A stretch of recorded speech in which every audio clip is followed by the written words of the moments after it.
ନାଇଁ ମୁଁ ଖରାପ ବାପାଟା ପୁଅର ବାହାଘର ମୁଁ କଲି, ଝିଅର ବାହାଘର କଲି, ବୋହୂ ଆସିଲା 2.5 ମାସ ପରେ ମୁଁ ଆଶ୍ରମକୁ ଆସିଲି।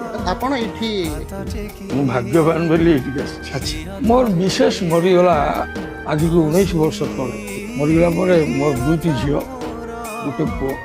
ଭଲ ବାପା ସବୁ ଯଦି ଭଲ ବାପା ହେଇଥାନ୍ତି ମୋ ପୁଅ ବୋହୂ ମତେ ରଖିଥାନ୍ତି।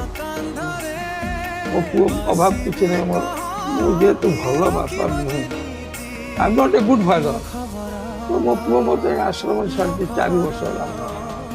ଆପଣ କହିଲେ ଆପଣ ଜଣେ ଭଲ ବାପା ନୁହେଁ, ତାହେଲେ ଦୁନିଆରେ ଭଲ ବାପା କିଏ? ନାଇଁ ମୁଁ ଭାବୁଛି ଆଜ୍ଞା ମୁଁ ଭଲ ବାପା ନୁହଁ ଏଇଥିପାଇଁ ଖୋଲିତେ କହିଲେ ସତ କଥା।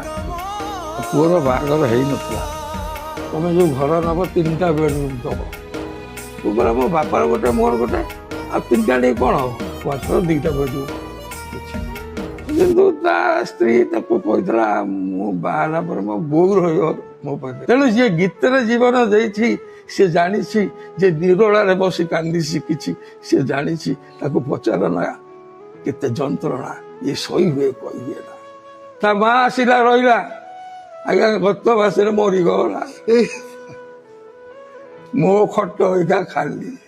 ଆପଣଙ୍କ ଘଟ ଖାଲି? ବୋଉ କହୁଛି ପଳେଇ ଆସ। ମୁଁ କହିବି ଆଜି ସିକ୍ୟୁରିଟି ଗାର୍ଡ କାମ କରିବି। ଆଚ୍ଛା, ମୁଁ ଏଇ ରେକର୍ଡିଂ କରୁଛି, ଯଦି ବହୁ ବିଷୟରେ ଆପଣ କହୁଛନ୍ତି ସେ ଶୁଣିଲେ ଆପଣଙ୍କୁ ଖରାପ ଭାବେ? କାଇଁ ଖରାପ ଭାବିବ? I am talking what I am talking, I am talking true. ତାଙ୍କର ତ୍ରିଶୂଳିଆର ଘର ମୋ ବୋଉର, ତାଙ୍କ ବାପା ଜଣେ ଆଡଭୋକେଟ, ତା ବୋଉ ଘର ହଉଛି ଭୁବନ। ତା ବୋଉ କରିଗଲା। ଏଇ ଜୀବନଟା ଏକ ନାଟକ। ଏ ନାଟକରେ ମୁଁ ନାୟକ। ଥିବା ଯାଏ ଶେଷ ଅଙ୍କ। ଯଦି ଜଣେ ଥାଏ ଦର୍ଶକ ତାହେଲେ ମୋର ନାଟକ ହବ ସାର୍ଥକ। ରେଷ୍ଟ ଅଫ୍ ଲାଇଫ୍ ଆପଣ ଏଇଠି କାଟୁଛନ୍ତି ନା ଘରେ କାଟୁଛନ୍ତି? ମତେ ସେ ଗୋଟିଏ କ୍ୱେଶ୍ଚିନ୍ ଆନ୍ସର। ମୁଁ ଆଜ୍ଞା ଘରକୁ ଯିବି ନାହିଁ।